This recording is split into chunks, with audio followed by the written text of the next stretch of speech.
തിരുവചനവർഷം തിരുവചനവർഷം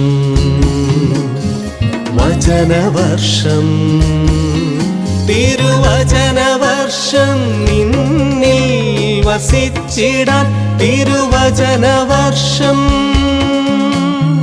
നിന്നിൽ വസിച്ചിടാൻ വചനമാരി പൊഴിക്കണേ ദൈവമേ,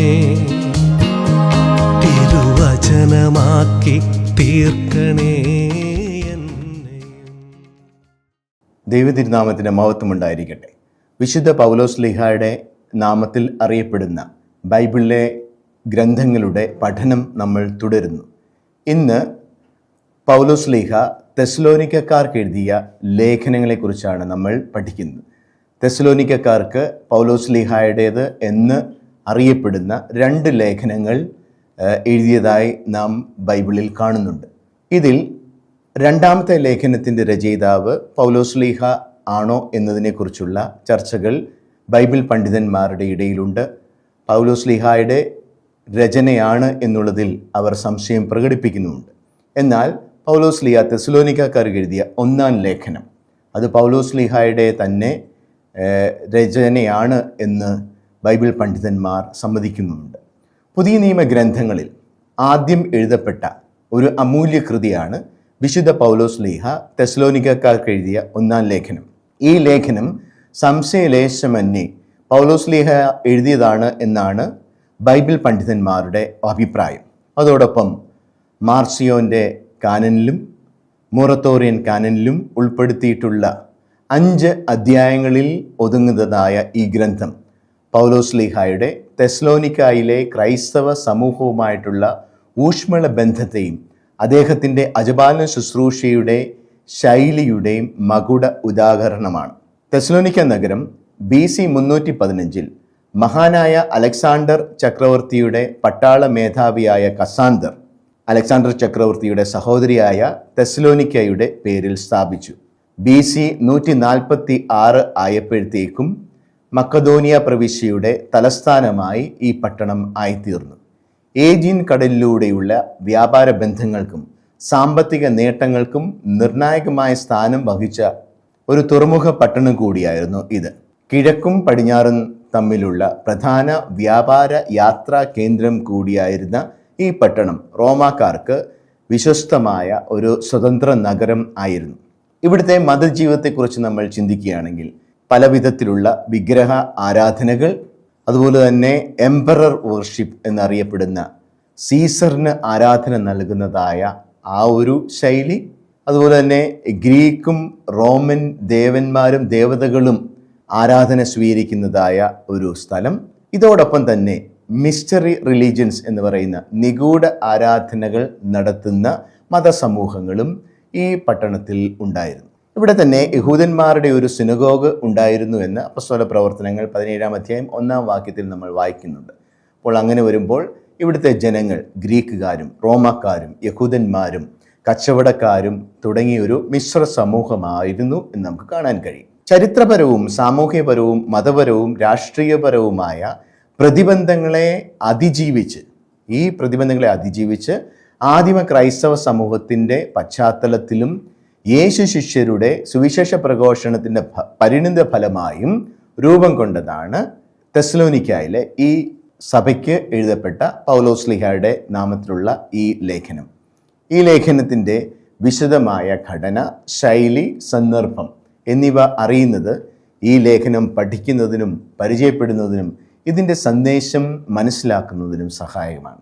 തെസ്സലോനിക്കക്കാർക്ക് എഴുതിയ 1ാമത്തെ ലേഖനം യഥാർത്ഥത്തിൽ ഒരു അജപാലന ശൈലിയിലുള്ള കത്താണ്. പീഡനങ്ങൾക്കിടയിൽ ജീവിക്കുന്ന ഒരു പുതിയ വിശ്വാസി സമൂഹത്തെ പ്രോത്സാഹിപ്പിക്കുകയും വിശ്വാസത്തിൽ അവരെ ഉറപ്പിക്കുകയും കർത്താവിൻ്റെ 2ാം വരവിനെ പറ്റി അവർക്ക് ഉള്ള സംശയങ്ങൾക്ക് ഉത്തരം നൽകി വ്യക്തത നൽകുകയും ചെയ്യുന്നുണ്ട്. വിശുദ്ധിയിലും സ്നേഹത്തിലും പ്രത്യാശയിലും ജീവിക്കുന്ന സഭയെ രൂപപ്പെടുത്തി വിശ്വാസത്തിൽ ശക്തിപ്പെടുത്തുക എന്നുള്ളതാണ് ഈ ലേഖനത്തിൻ്റെ കേന്ദ്ര സന്ദേശം. നമുക്കറിയാവുന്നതുപോലെ തന്നെ അപ്പോസ്തല പ്രവർത്തനങ്ങൾ 17-ാം അധ്യായം 1 മുതൽ 15 വരെയുള്ള വാക്യങ്ങളിൽ നമ്മൾ വായിക്കുന്നു, പൗലോസ്ലീഹ തൻ്റെ 2ാം പ്രേക്ഷിത യാത്രയിലാണ് തെസ്സലോനിക്കായിലേക്ക് പോയതും അവിടെ സുവിശേഷം അറിയിച്ചതും സഭ സ്ഥാപിച്ചതും. അദ്ദേഹത്തിൻ്റെ സാധാരണ സുവിശേഷ പ്രഘോഷണ ശൈലി എന്നതുപോലെ പൗലോസ്ലീഹായും ശീലാസും തിമോത്തിയും ചേർന്ന് ആദ്യം തെസ്സലോനിക്കായിലെ യഹൂദന്മാരുടെ സിനഗോഗിലാണ് സുവിശേഷം പ്രഘോഷിച്ചത്. 3 സാബത് ദിവസം അദ്ദേഹം അവിടെ സുവിശേഷം പ്രഘോഷിച്ചു എന്നാണ് നമ്മൾ വായിക്കുന്നത്. വിജാതീയരും യഹൂദരും യേശുവിൽ വിശ്വസിച്ചു. അവരിൽ നിരവധി പ്രമുഖ സ്ത്രീകളും ഉണ്ടായിരുന്നു. ഇതിൽ അസൂയ തോന്നിയ യഹൂദർ പൗലോസിനെയും സഹപ്രവർത്തകർക്കും എതിരായിട്ട് എതിർപ്പ് പ്രകടിപ്പിച്ചു. അവരുടെ വാദം ലോകത്തെ തലകീഴാക്കുന്നവർ എന്നുള്ള കുറ്റപ്പെടുത്തലായിരുന്നു. അപ്പോസ്തല പ്രവർത്തനങ്ങൾ 17-ാം അധ്യായം 6-ാം വാക്യത്തിൽ നമ്മൾ കാണുന്നു. അതുപോലെ തന്നെ അപ്പോസ്തല പ്രവർത്തനങ്ങൾ 17-ാം അധ്യായം 7-ാം വാക്യത്തിൽ കാണുന്നുണ്ട് എന്ത്? എംപറർ വർഷിപ്പ്, അല്ലെങ്കിൽ സീസറിന് ആരാധന നൽകുന്നതിന് പകരം, അല്ലെങ്കിൽ സീസറിനെ രാജാവായി കാണുന്നതിന് പകരം മറ്റൊരു രാജാവായ ക്രിസ്തുവിനെ ഇവർ പ്രസംഗിക്കുന്നു എന്നും നമ്മൾ അവിടെ കാണുന്നുണ്ട്. ഇങ്ങനെ ഉള്ള ആരോപണങ്ങളാൽ ഇവരെ പീഡിപ്പിച്ചതുകൊണ്ട് സഭ അവിടെ പൂർണ്ണമായി സ്ഥാപിക്കുന്നതിന് മുൻപ് പൗലോസ്ലീഹായ്ക്ക് ആ നഗരം വിട്ടുപോകുവാൻ നിർബന്ധിതനാകേണ്ടി വന്നു. അവിടെ നിന്ന് ബോറോയായിലേക്കും അവിടെ നിന്ന് ആഥൻസിലേക്കും പോയ ശേഷം കോറിന്തോസിലേക്ക് പൗലോസ്ലീഹ എത്തിച്ചേരുന്നുവെന്ന് നമുക്ക് അപ്പോസ്തല പ്രവർത്തനങ്ങൾ 17-ാം അധ്യായം 14-ാം വാക്യത്തിൽ മനസ്സിലാക്കാൻ കഴിയും. അവിടെ എത്തിയ പൗലോസ്ലീഹ താൻ സ്ഥാപിച്ച സമൂഹത്തിൻ്റെ അപ്പോഴത്തെ ആ ഒരു സ്ഥിതി, തൻ്റെ അഭാവത്തിൽ ആ സമൂഹം എങ്ങനെയാണ് മുന്നോട്ട് പോകുന്നത്, വിശ്വാസത്തിൽ എങ്ങനെയാണ് വളരുന്നത് എന്നറിയുവാൻ ഏഥൻസിൽ വെച്ച് തന്നെ തിമോത്തിയോസിനെ തെസ്സലോനിക്കയിലേക്ക് അയക്കുന്നുണ്ട്. അത് നമുക്ക് തെസ്സലോനിക്കർക്ക് എഴുതിയ 1-ാം ലേഖനത്തിൽ 3-ാം അധ്യായം 1-2 വാക്യത്തിൽ നമുക്കത് വായിക്കാൻ കഴിയും. അപ്പോൾ അങ്ങനെ അയക്കുകയും തിമോത്തിയോസ് പൗലോസിന് നല്ലൊരു വാർത്ത തിരികെ കൊണ്ടുവരുന്നു. അവിടുത്തെ സമൂഹം വിശ്വാസത്തിൽ ആഴപ്പെട്ട് നന്നായി പ്രവർത്തിക്കുന്നു എന്ന തിമോത്തിയോസിൻ്റെ സന്ദേശം പൗലോസിന് വളരെയധികം ആത്മസംതൃപ്തി നൽകുന്നതായിട്ട് തെസ്സലോനിക്കർക്ക് എഴുതിയ ലേഖനം 1-ാം അധ്യായം 7-ാം വാക്യം, 8-ാം വാക്യം, 3-ാം അധ്യായം 6-ാം വാക്യം എന്നിവയിൽ നമ്മൾ വായിക്കുന്നുണ്ട്. അതുപോലെ തന്നെ തിമോത്തിയോസിൽ നിന്ന് തെസ്സലോനിക്കർക്ക് എഴുതിയ ലേഖനം 1-ാം ലേഖനം 2-ാം അധ്യായം 17 മുതൽ 33 വരെയുള്ള വാക്യങ്ങളിൽ ലഭിച്ച തെസ്സലോനിക്കയിലെ സഭയുടെ വളർച്ചയെക്കുറിച്ചും സുവിശേഷത്തിനായി അവർ അനുഭവിക്കേണ്ടി വന്ന പീഡകളെക്കുറിച്ചും 1:6, 2:16 മുതൽ 18 വരെയുള്ള വാക്യങ്ങൾ നമ്മളത് കാണുന്നു. പൗലോസിന്റെ സന്ദർശനത്തിന് ശേഷം തെസ്സലോനിക്കയിലെ സഭയിൽ ഉയർന്നു വന്ന ചില പ്രശ്നങ്ങളും 4-ാം അധ്യായം 1 മുതൽ 5 വരെയുള്ള വാക്യങ്ങൾ അത് കാണാം. ഇങ്ങനെയുള്ള വാർത്തകൾ പൗലോസിലേക്ക് ലഭിക്കുകയും അത് കാരണമായിരിക്കാം കോറിന്തോസിൽ വെച്ച് തെസ്സലോനിക്കയിലെ സഭയ്ക്ക് പൗലോസ്ലീഹ ഈ ആദ്യത്തെ ലേഖനം എഴുതുന്നു എന്ന് നമ്മൾ മനസ്സിലാക്കേണ്ടത്. അപ്പോൾ തെസ്സലോനിക്കയിലെ സഭാസമൂഹത്തിൻ്റെ വിശ്വാസവും സ്നേഹത്തിലുള്ള ആ ഒരു പ്രവൃത്തിയും പ്രതീക്ഷയും എല്ലാം പൗലോസ്ലീഹയുടെ അഭിനന്ദനങ്ങൾക്കും കൃതജ്ഞതയ്ക്കും ഈ ലേഖനത്തിൽ വിഷയമാകുന്നുണ്ട്.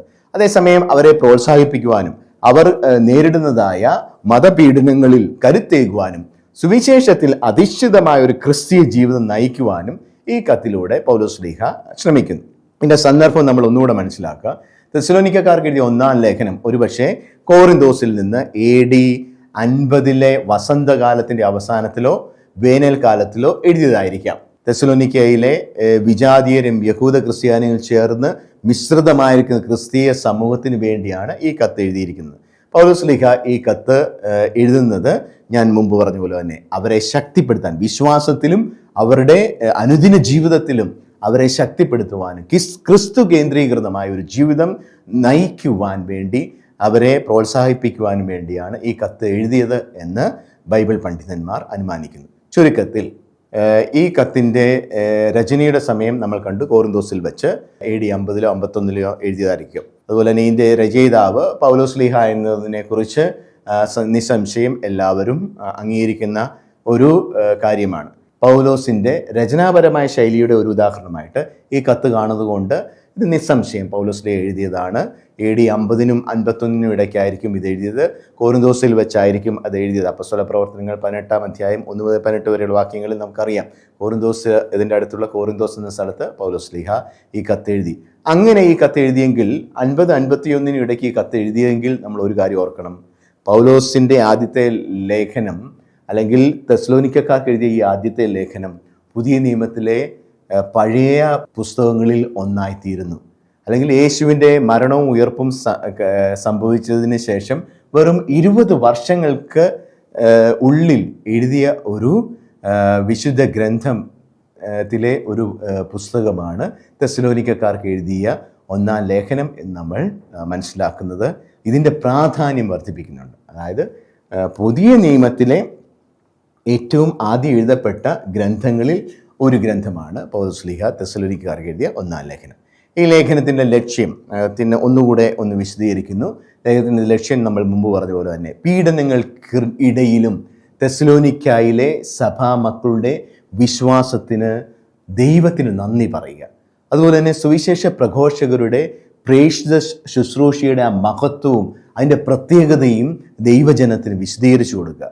അതുപോലെ തന്നെ ക്രിസ്തീയ ജീവിതക്രമം അല്ലെങ്കിൽ ക്രിസ്തീയ ജീവിതം എങ്ങനെയായിരിക്കണമെന്ന് നമ്മൾ മുമ്പ് കണ്ട ലേഖനങ്ങളിലൊക്കെ കാണുന്ന പോലെ ക്രിസ്തീയ ജീവിതക്രമം എങ്ങനെ ക്രിസ്തുവിൽ കേന്ദ്രീകൃതമായിരിക്കുന്നു എന്നതിനെ പറ്റിയുള്ള ഉപദേശങ്ങൾ. അപ്പോൾ അതിൻ്റെ ഭാഗമായിട്ടാണ്, അതിൻ്റെ ആധ്യാത്മിക ദർശനത്തിൻ്റെ ഭാഗമായിട്ടാണ് വിശുദ്ധി, സഹോദര സ്നേഹം, അധ്വാനിച്ച് ജീവിക്കണം എന്നുള്ള ആഹ്വാനമൊക്കെ അതിൻ്റെ ഭാഗമായിട്ട് വരുന്നത്.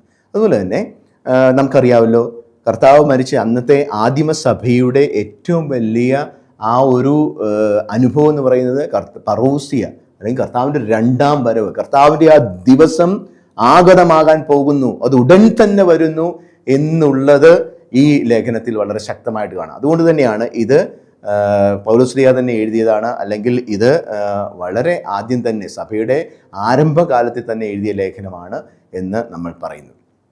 ഇനി ലേഖനത്തിൽ പ്രതിപാദിപ്പിക്കപ്പെടുന്ന പ്രധാന വിഷയങ്ങൾ നമ്മൾ ഒന്ന് കാണുന്നത് നല്ലതായിരിക്കും. അത് കഴിഞ്ഞിട്ട് നമ്മൾ ഇതിൻ്റെ ഘടനയിലേക്ക് പോകും. സമൂഹത്തിൽ പൗലോസിൻ്റെ ആ ഒരു അഭിമാനം, അല്ലെങ്കിൽ ഈ തെസ്സലോനിക്കായിലെ സമൂഹത്തെക്കുറിച്ച് പൗലോസ്ലീഹായ്ക്കുള്ള ആ ഒരു പ്രത്യേക വാത്സല്യവും അഭിമാനവും 1-ാം അധ്യായം 2 മുതൽ 10 വരെയുള്ള വാക്യങ്ങൾ, 2-ാം അധ്യായം 13 മുതൽ 16 വരെയുള്ള വാക്യങ്ങൾ, 19 മുതൽ 20 വരെയുള്ള വാക്യങ്ങൾ, 3-ാം അധ്യായം 6 മുതൽ 13 വരെയുള്ള വാക്യങ്ങൾ നമ്മൾ കാണുന്നുണ്ട്. അപ്പോൾ പൗലോസ് ആ തെസ്സലോനിക്കായിലെ സമൂഹത്തെ തൻ്റെ മഹത്വവും സന്തോഷവും, കർത്താവിൻ്റെ മുൻപിൽ എനിക്ക് അഭിമാനിക്കുവാനുള്ള ഒരു കിരീടമാണ് നിങ്ങളുടെ ജീവിതം, നിങ്ങളുടെ വിശ്വാസം, നിങ്ങൾ പീഡനങ്ങൾ ഉറച്ചു നിൽക്കുന്നത്, അല്ലെങ്കിൽ സുവിശേഷത്തിന് വേണ്ടി നിങ്ങൾ സഹിക്കുന്നത്, സുവിശേഷത്തിന് വേണ്ടി നിങ്ങൾ ആ ഒരു സഹനത്തിലൂടെ ഐക്യദാർഢ്യം പ്രഖ്യാപിക്കുന്നത്. 2-ാം അധ്യായം 2-ാം വാക്യം, 2-ാം അധ്യായം 14-ഉം 15-ഉം വാക്യങ്ങൾ, 3-ാം അധ്യായം 4-ാം വാക്യം, ഇവയിലെല്ലാം കൂടി അഭിമാനപൂരിതനായിട്ട് പൗലോസ്ലീഹ തെസ്സലോനിക്കയിലെ സഭയ്ക്ക് എഴുതുന്നു.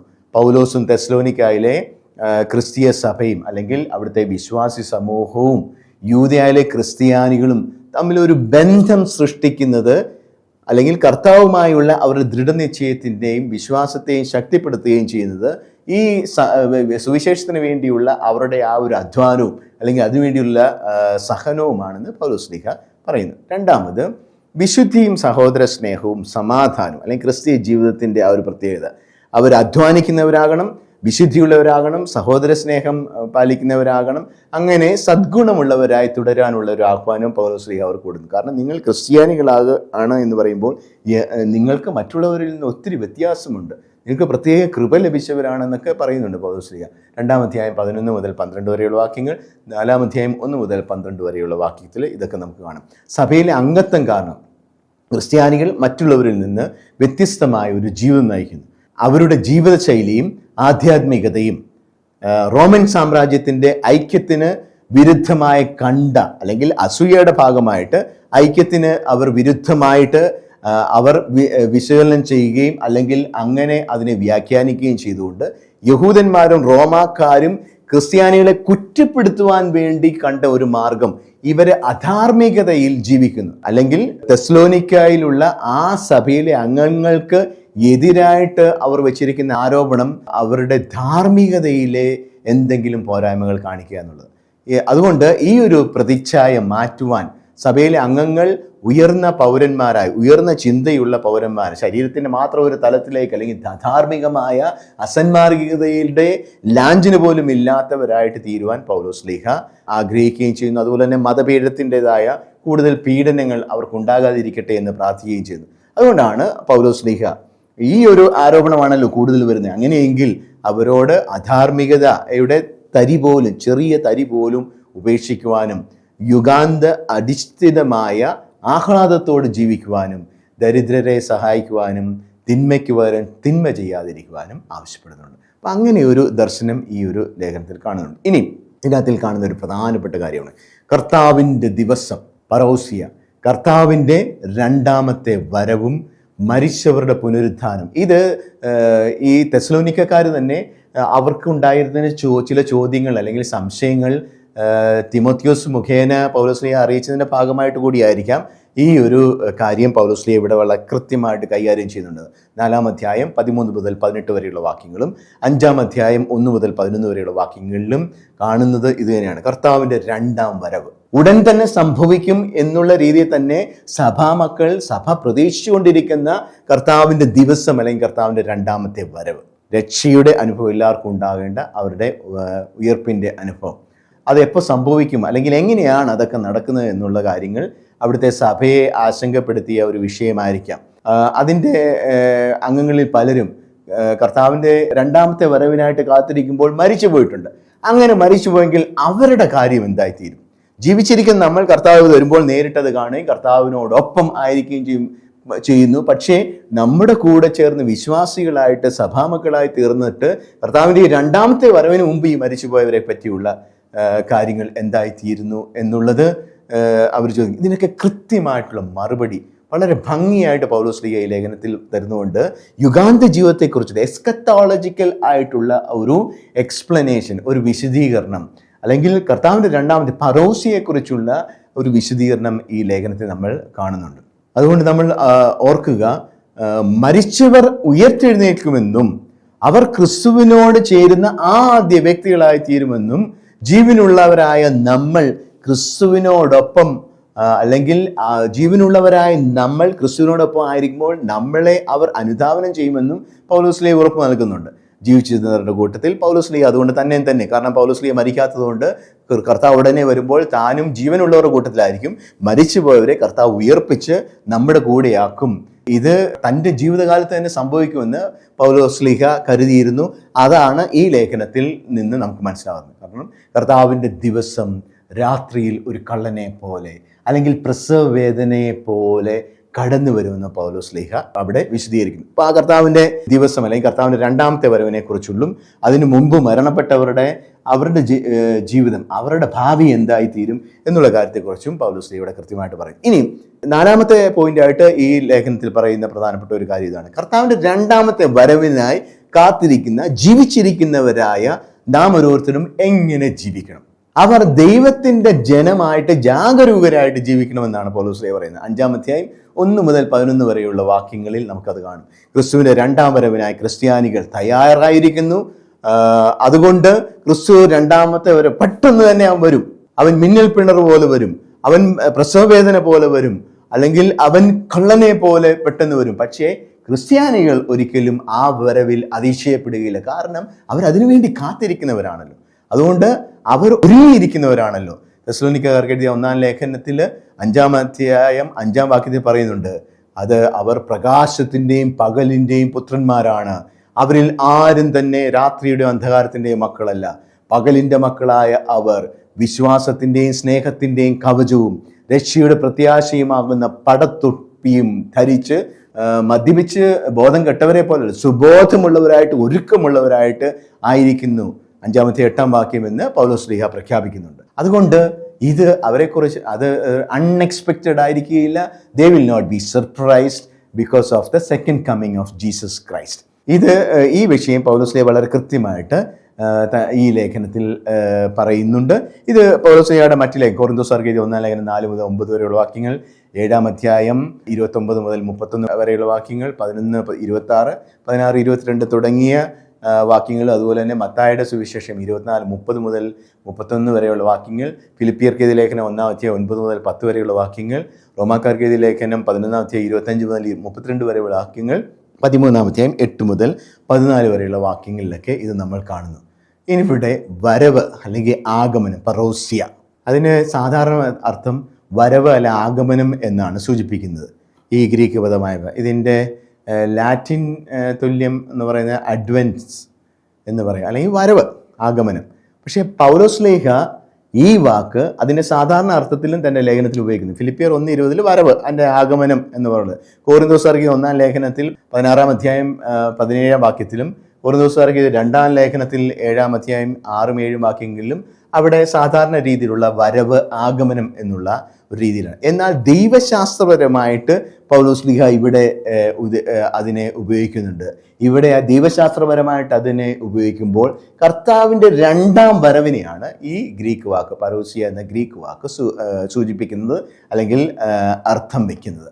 തെസ്സലോനിക്കക്കാർക്ക് എഴുതിയ 1-ാം ലേഖനം 2-ാം അധ്യായം 19-ാം വാക്യം, 3-ാം അധ്യായം 13-ാം വാക്യം, 4-ാം അധ്യായം 15-ാം വാക്യം, 5-ാം അധ്യായം 23-ാം വാക്യത്തിലൊക്കെ നമ്മൾ ഈ ഒരു ദർശനത്തിൽ ദൈവശാസ്ത്രപരമായ, യുഗാന്ത ശാസ്ത്രപരമായ എസ്കത്തോളജിക്കൽ പരോസിയ കോൺസെപ്റ്റിൽ, എസ്കത്തോളജിക്കൽ കോൺസെപ്റ്റിൽ പരോസിയ ഉപയോഗിക്കുന്നതായിട്ട് നമ്മൾ കാണുന്നുണ്ട്. അതുപോലെ തന്നെ കോരിന്തോസുകാർക്ക് എഴുതിയ ലേഖനം 1-ാം ലേഖനം 15-ാം അധ്യായം 23 വാക്യങ്ങളിലും, മത്തായിയുടെ സുവിശേഷം 24-ാം അധ്യായത്തിൽ 3, 27, 37, 39 വാക്യങ്ങളിലും ഒക്കെ ഇത് നമ്മൾ കാണുന്നുണ്ട്. അപ്പോൾ അതാണ് കർത്താവിൻ്റെ 2-ാമത്തെ വരവ്. ഈ 2-ാമത്തെ വരവിന് വേണ്ടി ദൈവമക്കളായി നമ്മൾ എങ്ങനെ ഒരുങ്ങിയിരിക്കണമെന്ന് പൗലോസ്ലീഹ പറയുന്നു. അതിൻ്റെ ഭാഗമാണ്, ഈ ഒരുക്കത്തിൻ്റെ ഭാഗമായിട്ടാണ് സഭയുടെ മക്കളിൽ വിളങ്ങിയിരിക്കുന്നതായ 3 ഗുണങ്ങൾ, തിയോളജിക്കൽ വെർച്യൂസ് അല്ലെങ്കിൽ ദൈവിക പുണ്യങ്ങൾ എന്ന് നമ്മൾ പറയുന്ന വിശ്വാസം, പ്രത്യാശ, ഉപവി അല്ലെങ്കിൽ സ്നേഹം, ഇതിനെക്കുറിച്ച് നമ്മൾ ഈ വേദഭാഗത്ത് കാണുന്നുണ്ട്, അല്ലെങ്കിൽ ഈ ലേഖനത്തിൽ കാണുന്നു. 1-ാം അധ്യായം 3-ാം വാക്യത്തിൽ വിശ്വാസം, പ്രത്യാശ, ഉപവി, ഈ സദ്ഗുണങ്ങൾ നമ്മൾ പൗലോസ്ലീഹയുടെ ഈ ലേഖനത്തിൽ നമ്മൾ കാണുന്നു. വിശ്വാസം പ്രവൃത്തിയിലൂടെയും, സ്നേഹം അധ്വാനത്തിലൂടെയും, പ്രത്യാശ സ്ഥിരോത്സാഹത്തിലൂടെയും പ്രകടിപ്പിക്കപ്പെടുന്നു, യോഗ്യമാക്കപ്പെടുന്നു. 5-ാം അധ്യായം 8-ാം വാക്യത്തിൽ പറയുന്നതനുസരിച്ച് ഈ 3 കാര്യങ്ങളും ഇവിടെ അതിൻ്റെ സന്ദർഭമായിട്ട് ഉപയോഗിക്കുന്ന എന്താണ്? കർത്താവിൻ്റെ 2-ാമത്തെ ഒരു പരോസിയാണ്. അപ്പോൾ അതിലൂടെ സ്നേഹത്തിൽ പൂർണ്ണമാകുക, പ്രത്യാശയിൽ ക്ഷമയോടുകൂടി കാത്തിരിക്കുക എന്നൊക്കെയുള്ള കാര്യങ്ങൾ മറ്റ് പുസ്തകങ്ങളിൽ നമ്മൾ കാണുന്നുണ്ട്, മറ്റ് ലേഖനങ്ങളിലും കാണുന്നുണ്ട്. പക്ഷേ ഇത് പരസ്പരം ബന്ധപ്പെട്ടിരിക്കുന്നു. നമ്മൾ കൊളോസ്യർക്ക് എഴുതിയ ലേഖനത്തിൽ 1-ാം അധ്യായം 3 മുതൽ 5 വരെയുള്ള വാക്യങ്ങളിലും ഈ 3 ഗുണങ്ങളെ പറ്റി വീണ്ടും പൗലോസ്ലീഹ അല്ലെങ്കിൽ ആ ലേഖനത്തിൽ ഇതിനെക്കുറിച്ച് വിശകലനം ചെയ്യുന്നുണ്ട്. അപ്പോൾ ഈ 3 ഗുണങ്ങൾ പരോസിയായ്ക്ക് വേണ്ടിയുള്ള ഒരുക്കത്തിൻ്റെ ഭാഗമായിട്ട് തെസ്സലോനിക്കർക്ക് എഴുതിയ 1-ാം ലേഖനത്തിൽ അവതരിപ്പിക്കുന്നത്. അപ്പം നമ്മൾ കണ്ടതായ പ്രധാനമായിട്ട് ഈ തെസ്സലോനിക്കക്കാർക്ക് എഴുതിയ 1-ാം ലേഖനത്തിലെ പ്രധാന വിഷയങ്ങൾ, ഒന്ന് ആ ഒരു സമൂഹത്തിൻ്റെ അസ്തിത്വത്തെക്കുറിച്ചും അവരുടെ സ്വത്വത്തെക്കുറിച്ചും അവരുടെ സ്വഭാവത്തെക്കുറിച്ചുള്ള പൗലോസ്ലീഹയുടെ അഭിമാനം, വിശ്വാസത്തിലുള്ള കിരീടം ലഭിക്കുന്നവർ എന്നുള്ള അഭിമാനം, അതുപോലെ തന്നെ വിശുദ്ധിയും സഹോദര സ്നേഹവും സമാധാനവും അധ്വാനവും ഉള്ളവരായിട്ട് വളർന്നു വരുവാനുള്ള ആഹ്വാനം, പിന്നെ കർത്താവിൻ്റെ 2-ാമത്തെ വരവിന് മുമ്പ് മരിച്ചുപോയവരുടെ ഗതി എന്താകുമെന്നുള്ള വിശദീകരണം, കർത്താവിൻ്റെ 2-ാമത്തെ വരവിനായി ഇപ്പോൾ ജീവിച്ചിരിക്കുന്നവർ എങ്ങനെ ഒരുങ്ങിയിരിക്കണം, അതിൻ്റെ ഫലമായിട്ട് വിശ്വാസം, പ്രത്യാശ, ഉപവി എന്ന ഗുണങ്ങൾ സ്വായത്തമാക്കണം എന്നുള്ള ആ കാര്യങ്ങളെല്ലാം ഇതിനകത്ത് വളരെ കോമ്പാക്റ്റായിട്ട് അവതരിപ്പിച്ചിട്ടുണ്ട്. ഇനിയും തെസ്സലോനിക്കർക്ക് എഴുതിയ 1-ാം ലേഖനത്തിൻ്റെ രചനാ ശൈലിയെ പറ്റി നമ്മളൊന്ന് കാണുന്നത് നല്ലതായിരിക്കും. പൗലോസ്ലീഹയുടെ മറ്റ് കത്തുകളിലെ പോലെ വിപുലീകരിച്ച ആമുഖമൊന്നും ഇതിനകത്തിലില്ല. പിന്നെ ഇതിനെ ഒരു 2 ഭാഗമായിട്ട് നമ്മൾ കാണാം ഈ കത്തിനെ. കാരണം 1-ാമത്തെ ഭാഗം ആ 3-ാമത്തെ അധ്യായത്തിൻ്റെ അവസാനത്തിൽ തീരും. അവിടെ ഒരു ക്ലോസിങ് അല്ലെങ്കിൽ കൺക്ലൂഡിങ് ആയിട്ടുള്ള ഒരു ഭാഗം, ഉപസംഹാര ഭാഗം നമ്മളവിടെ കാണുന്നുണ്ട്. അപ്പം മറ്റ് കത്തുകളിൽ കാണുന്ന പോലെ ദൈർഘ്യമേറിയ കത്തിൻ്റെ അവസാനം കാണുന്ന ഉപസംഹാരവും സമാപന ആശംസകളിൽ നിന്ന് വ്യത്യസ്തമായിട്ട് തെസ്സലോനിക്കക്കാർക്ക് 1-ാം ലേഖനത്തിൻ്റെ ആരംഭവും ഉപസംഹാരവും വളരെ ഹ്രസ്വമാണ്. പക്ഷെ ഇതിൻ്റെ ഇടയ്ക്ക് മറ്റ് കത്തുകളിൽ കാണുന്ന പോലുള്ള ഈ ആശംസയും അതുപോലെ തന്നെ അവരെക്കുറിച്ച് ഓർത്ത് സന്തോഷിക്കുന്ന കാര്യങ്ങൾ, അങ്ങനെയുള്ള കാര്യങ്ങളൊക്കെ ഇടയ്ക്കൊക്കെ വരുന്നുണ്ട്. പിന്നെ അതുകൊണ്ട് തന്നെയാണ് ഈ തെസ്സലോനിക്കക്കാർക്ക് എഴുതിയ 1-ാം ലേഖനത്തിൽ നന്ദി പ്രകാശനം തന്നെ 3 സ്ഥലങ്ങളിലുണ്ട്. 1-ാം അധ്യായം 2 മുതൽ 10 വരെ, 2-ാം അധ്യായം 13 മുതൽ 16 വരെ, 3-ാം അധ്യായം 9 മുതൽ 13 വരെ. അപ്പോൾ അതുകൊണ്ട് ഇത് ഒരു പ്രത്യേക രീതിയിലാണ് ഇതിൻ്റെ നമ്മൾ ആ പുസ്തകം വായിക്കുമ്പോൾ, ഞാൻ ഈ പറഞ്ഞ കാര്യങ്ങൾ വെച്ചുകൊണ്ട് നമ്മൾ ആ പുസ്തകം വായിക്കുമ്പോൾ, ലേഖനം വായിക്കുമ്പോൾ ഇത് കുറച്ചുകൂടി മനസ്സിലാകും. അപ്പോൾ നമ്മൾ ഇതിനകത്തൊരു കാര്യം ഓർക്കേണ്ടത്, പൗലോസ്ലീഹ വളരെ കാഷ്വലായിട്ട് എന്ന് പറഞ്ഞാൽ തൻ്റെ എഴുത്ത് ആരംഭിക്കുന്ന കാലം കൂടിയാണെന്ന് നമ്മൾ ഓർക്കണം. കാരണം ആരംഭകാലത്ത് അദ്ദേഹം എഴുതി തെളിയുന്നതിന് മുമ്പ് എന്ന് വേണമെങ്കിൽ നമുക്ക് പറയാം, ആ ഒരു സമയത്ത് എഴുതിയപ്പോൾ അവരോടുള്ള ആ ഒരു സ്നേഹവും വാത്സല്യവും അവരെക്കുറിച്ച് അഭിമാനവും സന്തുഷ്ടമായിട്ട് ഇരിക്കുന്ന ഒരു അനുഭവം ഉള്ളതുകൊണ്ട് തെസ്സലോനിക്കയിലെ സഭ അദ്ദേഹത്തിൻ്റെ വളരെ പ്രിയപ്പെട്ട സഭകളിൽ ഒന്നായിരുന്നു എന്നുള്ളത് നമ്മൾ അതിനകത്തിൽ കാണും. അപ്പോൾ ആ ഒരു ശൈലിയിൽ വളരെ വെല്ലുവിളികളൊന്നും ഇല്ലാത്ത രീതിയിൽ വളരെ സ്നേഹപൂർവ്വം അതൊരു പ്രത്യാശയുടെ ലേഖനമായിട്ടാണ് പൗലോസ് ഇത് എഴുതിയിരിക്കുന്നത്. ഇനിയും സമാപന ആശീർവാദം നമ്മൾ പൗലോസ് ലീഹയുടെ ലേഖനത്തിൽ 5-28 വാക്യത്തിൽ കാണുന്നു, ക്ലോസിംഗ് ആയിട്ടുള്ള ആ ഭാഗം. പക്ഷേ നന്ദി പ്രകാശിപ്പിക്കുന്ന ഭാഗം പോലെ തന്നെ സമാപന ആശീർവാദം നമ്മൾ 3-11 വാക്യങ്ങളിൽ കാണാം. 5-23 മുതൽ 24 വരെയുള്ള വാക്യങ്ങളിലും നമ്മൾ അതിനോട് സാമ്യമായിട്ടുള്ള നിരവധി പ്രാർത്ഥനകളും കാണുന്നുണ്ട്. അപ്പോൾ തെസ്സലോനിക്കക്കാരുടെ 1-ാം ലേഖനത്തിൽ വ്യക്തിപരമായ ഉദാഹരണങ്ങൾ, ദൈവശാസ്ത്രപരമായ വിശദീകരണങ്ങൾ, പ്രായോഗിക പ്രബോധനങ്ങൾ എന്നിവയുടെ ഒരു മിശ്രിതമായിട്ട് അടങ്ങിയിരിക്കുന്നത്. അതുപോലെ തന്നെ തെസ്സലോനിക്കക്കാർക്ക് എഴുതിയ 1-ാം ലേഖനത്തിൽ സമൂഹത്തിൻ്റെ സാഹചര്യം, ആശങ്കകൾ, ചോദ്യങ്ങൾ എന്നിവയോട് പൗലോസ് ലീഹ വളരെ സ്വാഭാവികമായിട്ട് പ്രതികരിക്കുന്നതായിട്ടും നമ്മൾ കാണാം. ഇനി ഞാൻ മുമ്പ് പറഞ്ഞ ഈ ലേഖനത്തെ പൊതുവിൽ നമുക്ക് 2 ഭാഗങ്ങളായിട്ട് തിരിക്കാം. 1-ാം ഭാഗം എന്ന് പറയുന്നത് 1-ാം അധ്യായം 2-ാം വാക്യം തൊട്ട് 3-ാം അധ്യായം 13-ാം വാക്യം വരെ. അത് ക്രിസ്തുവിനെ അടിസ്ഥാനമാക്കി അപ്പസ്തോലന്മാരും സുവിശേഷ പ്രഘോഷകരും തെസ്സലോനിക്കക്കാരും തമ്മിലുള്ള ഒരു ബന്ധം എങ്ങനെയാണ്, ആ ഒരു ബോണ്ട് എങ്ങനെയാണെന്നുള്ളത് വിശദീകരിക്കുന്ന ഭാഗമാണ് ഈ 1-ാം ഭാഗം.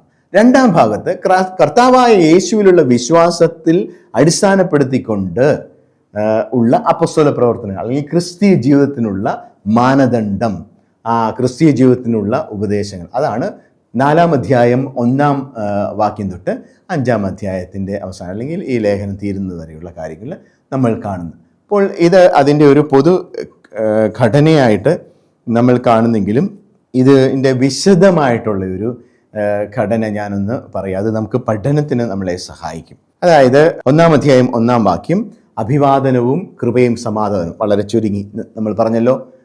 ഇതിനകത്തിൽ ഇൻട്രൊഡക്ഷൻ, കൺക്ലൂഷൻ എന്ന് പറയുന്ന ഭാഗങ്ങൾ വളരെ ചെറുതാണ്. ഇനിയും 1-ാം അധ്യായം 2-ാം വാക്യം തൊട്ട് 3-ാം അധ്യായം 13-ാം വാക്യം വരെ എന്താണ് കാണുന്നത്? അപ്പസ്തോലന്മാരും അതുപോലെ തന്നെ സുവിശേഷ പ്രഘോഷകരും തെസ്സലോനിക്കക്കാരും തമ്മിൽ ദൈവത്തിലും ക്രിസ്തുവിലുമുള്ള ആ ഒരു ബന്ധം, അതിലധിഷ്ഠിതമായിട്ടുള്ള ബന്ധം. അപ്പം അതിൻ്റെ വിശദീകരണമായിട്ടാണ് നമ്മൾ കാണുന്നത്. 1-ാം അധ്യായം 2-ാം വാക്യം തൊട്ട് 2-ാം അധ്യായം 16-ാം വാക്യം വരെ എന്ത് കാണുന്നു? മിഷനറിമാർ അല്ലെങ്കിൽ സുവിശേഷ പ്രഘോഷകർ തെസ്സലോനിക്കക്കാർക്ക് വേണ്ടി ദൈവത്തിന് നന്ദി പറയും. പൗലോസ് ലീഹ മറ്റുള്ളവരും ദൈവത്തിന് നന്ദി പറയുന്നു. ദൈവത്തിൻ്റെ കൃതജ്ഞത, എന്തുകൊണ്ടാണ് ആ കൃതജ്ഞത പറയുന്നത്? തെസ്സലോനിക്കക്കാരുടെ വിശ്വാസത്തിൻ്റെ ആ ഒരു പ്രവൃത്തി, സ്നേഹത്തിൻ്റെ പ്രയത്നം, ദൃഢമായ പ്രത്യാശ എന്നിവയ്ക്ക് പൗലോസ് ലീഹ ദൈവത്തിന് നന്ദി പറയുന്നു. അതുപോലെ തന്നെ ഈ അപ്പസ്തോലന്മാർ അല്ലെങ്കിൽ സുവിശേഷ പ്രഘോഷകരുടെ സുവിശേഷവൽക്കരണം വഴി ദൈവം തെസ്സലോനിക്കക്കാരെ തിരഞ്ഞെടുത്തിരിക്കുന്നു. അതിന് അപ്പസ്തോലൻ പ്രത്യേക നന്ദി പറയുകയാണ്. അതാണ് 1-ാമത്തെ ഭാഗം. അതിൻ്റെ ആ ഒരു ഭാഗത്തിന് കുറച്ചുകൂടെ വിശദീകരണം 1-ാം അധ്യായം 6-ാം വാക്യം തൊട്ട് 8-ാം വാക്യം വരെയും 9-ാം വാക്യം തൊട്ട് 10-ാം വാക്യം വരെയും വചനത്തോടുള്ള അവരുടെ ഉദാരമായ പ്രതികരണം. തെസ്സലോനിക്കക്കാർ മറ്റുള്ളവർക്ക് മാനസാന്തരത്തിൻ്റെ ഉത്തമ മാതൃക, എല്ലാവരും അവരുടെ മാതൃകയെ അഭിനന്ദിക്കുന്നു. അതുപോലെ തന്നെ നമ്മൾ കാണേണ്ട ഒരു കാര്യമാണ് 2-ാം അധ്യായം 11 മുതൽ 16 വരെയുള്ള വാക്യങ്ങളിൽ വീണ്ടും ദൈവത്തിന് നന്ദി പറയുവാൻ ഒരു കാരണം അപ്പസ്തോലൻ കണ്ടെത്തുന്നുണ്ട്. 2-ാം അധ്യായം 1 മുതൽ 6 വരെയുള്ള വാക്യങ്ങളിലും 2-ാം അധ്യായം 7 മുതൽ 12 വരെയുള്ള വാക്യങ്ങളിലും പൗലോസ് ലീഹായും സഹപ്രവർത്തകരും ആത്മാർത്ഥതയോടും അർപ്പണബോധത്തോടും കൂടി സുവിശേഷവൽക്കരണത്തിൽ പങ്കുകൊണ്ടു. യൂദയായിലെ പോലെ മതപീഡനങ്ങൾക്കിടയിലും ദൈവവചനത്തോടുള്ള നല്ല പ്രതികരണത്തിന് ദൈവത്തിന് നന്ദി അർപ്പിക്കുന്നു. യഹൂദരുടെ ദുഷ്പ്രവർത്തികളെ കുറ്റപ്പെടുത്തുന്നു, അവരുടെ മേൽ ദൈവകോപം നിബന്ധിച്ചിരിക്കുന്നു എന്ന് പറഞ്ഞുകൊണ്ട് തെസ്സലോനിക്കക്കാരെ പ്രോത്സാഹിപ്പിക്കുകയാണ്. അതുപോലെ തന്നെ 2-ാം അധ്യായം 17-ാം വാക്യം തൊട്ട് 3-ാം അധ്യായം 10 വരെയുള്ളത് തിമോത്തിയോസിൻ്റെ പ്രേക്ഷിത ദൗത്യവും ആ പ്രേക്ഷിത ദൗത്യത്തിന് ദൈവത്തിന് നന്ദി പറയുന്നുണ്ട്. അതിൻ്റെ ഭാഗമായിട്ട് നമ്മൾ 17 മുതൽ 20 വരെയുള്ള വാക്യങ്ങൾ 2-ാം അധ്യായത്തിൽ സുവിശേഷ പ്രഘോഷകർ തെസ്സലോനിക്കയിലെ സഭയെ സന്ദർശിക്കുവാൻ ആഗ്രഹിക്കുന്നു, എന്നാൽ സാത്താൻ അത് തടസ്സമാകുന്നു എന്ന് പറയുന്നുണ്ട്. 3-ാം അധ്യായം 1 മുതൽ 5 വരെയുള്ള വാക്യങ്ങൾ കഷ്ടതകളെ പരിഗണിക്കാതെ അവരെ വിശ്വാസത്തിൽ സ്ഥിരീകരിക്കുന്നതിനായി തിമോത്തിയോസിനെ പൗലോസ് ലീഹ അയക്കുന്നു. അത് നമ്മൾ കണ്ടല്ലോ. അങ്ങനെയാണ് തിമോത്തിയോസ് ആണല്ലോ ഈ വാർത്ത കൊണ്ടുവരുന്നത്, തെസ്സലോനിക്കയിലെ സഭ എങ്ങനെയുണ്ടെന്നുള്ളത്. അതുപോലെ തന്നെ 3-ാം അധ്യായം 6 മുതൽ 10 വരെയുള്ള വാക്യത്തിൽ നമ്മൾ കാണുന്നു എന്ത് ചെയ്യുന്നു? തെസ്സലോനിക്കയിലെ സഭയെപ്പറ്റി സദ്വാർത്തയുമായി തിമോത്തിയോസ് തിരിച്ചു വരുന്നു. ദൈവത്തിന് നന്ദി പറയുന്ന, അവരുടെ വിശ്വാസത്തിന് കുറവ് നികത്താനായി അവർക്ക് വേണ്ടി പ്രാർത്ഥിക്കുന്ന പൗലോസ് അപ്പോസ്തലനെ നമ്മൾ ഇവിടെ കാണും. ഇനി 1-ാം ഭാഗത്തിൻ്റെ അവസാനത്തിൻ്റെ ഭാഗമായിട്ടുള്ള ആശംസകൾ 3-ാം അധ്യായം 11 മുതൽ 13 വരെയുള്ള വാക്യങ്ങളിൽ നമ്മൾ കാണുന്നുണ്ട്. അപ്പോൾ അവിടെ ആശംസകളുടെ ഭാഗമായിട്ട് 3:11 അപ്പോസ്തലന്മാർക്ക് വേണ്ടി, സുവിശേഷ പ്രഘോഷകർക്ക് വേണ്ടി പിതാവായ ദൈവവും കർത്താവായ യേശുവും അവരെ തെസ്സലോനിക്കയിലേക്ക് നയിക്കുന്നതിനായിട്ട് പ്രാർത്ഥിക്കുന്നു, ആശംസിക്കുന്നു.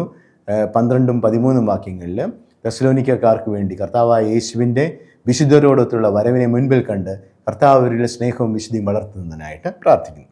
4-ാം അധ്യായം 1 മുതൽ 5-ാം അധ്യായം 28 വരെയുള്ള വാക്യങ്ങൾ നമുക്കറിയാമല്ലോ, 2-ാം ഭാഗമാണ്. ഈ 2-ാം ഭാഗത്തിൽ എന്താണ്? കർത്താവായ യേശുവിൽ അപ്പസ്തോലിക പ്രബോധനങ്ങൾ നൽകുകയാണ്. അതായത് കർത്താവായ യേശുവിൽ അവർ അധിഷ്ഠിതമായതുകൊണ്ട് അവരുടെ ജീവിതത്തിന് വേണ്ടതായ പ്രായോഗിക നിർദ്ദേശങ്ങൾ, എത്തിക്കൽ ഡിസ്കോഴ്സ് എന്ന് പറയും, പ്രായോഗിക നിർദ്ദേശങ്ങൾ, ധാർമ്മിക ഉപദേശങ്ങളൊക്കെ നൽകുന്നുണ്ട്. അപ്പോൾ 4-ാം അധ്യായം 1 മുതൽ 12 വരെയുള്ള വാക്യങ്ങൾ ക്രിസ്തീയ ജീവിതത്തിൻ്റെ 2 അടിസ്ഥാനങ്ങൾ എന്തൊക്കെയാണെന്ന് കൃത്യമായിട്ട് പറയുന്നു. അപ്പോൾ ക്രിസ്തീയ ജീവിതത്തിൻ്റെ പ്രായോഗിക വശങ്ങളിൽ അടിസ്ഥാനപ്പെടുത്തിയിരിക്കും, ക്രിസ്തുവിൽ അടിസ്ഥാനപ്പെട്ട് ജീവിക്കുമ്പോൾ 2 കാര്യങ്ങൾ പ്രത്യേകം ശ്രദ്ധിക്കും. ഒന്ന്, വിശുദ്ധിയും സഹോദര സ്നേഹവും. അപ്പോൾ വിശുദ്ധിയിൽ ജീവിക്കുക, സഹോദര സ്നേഹം പരിശീലിക്കുക. അപ്പോൾ അതിൻ്റെ ഭാഗമായിട്ടാണ് അതിൻ്റെ ആമുഖം, ദൈവത്തിന് പ്രസാദകരമായ ജീവിതത്തിൽ വളരുക, നിങ്ങളുടെ വിശുദ്ധീകരണം അതാണ് ദൈവഹിതം, അസന്മാർഗികയിൽ നിന്ന് ഒഴിഞ്ഞുമാറുക, ദൈവം പഠിപ്പിച്ചതുപോലെ സ്നേഹത്തിൽ വളരുക, ശാന്തമായി ജീവിക്കുക, അധ്വാനിച്ച് ജീവിക്കുക.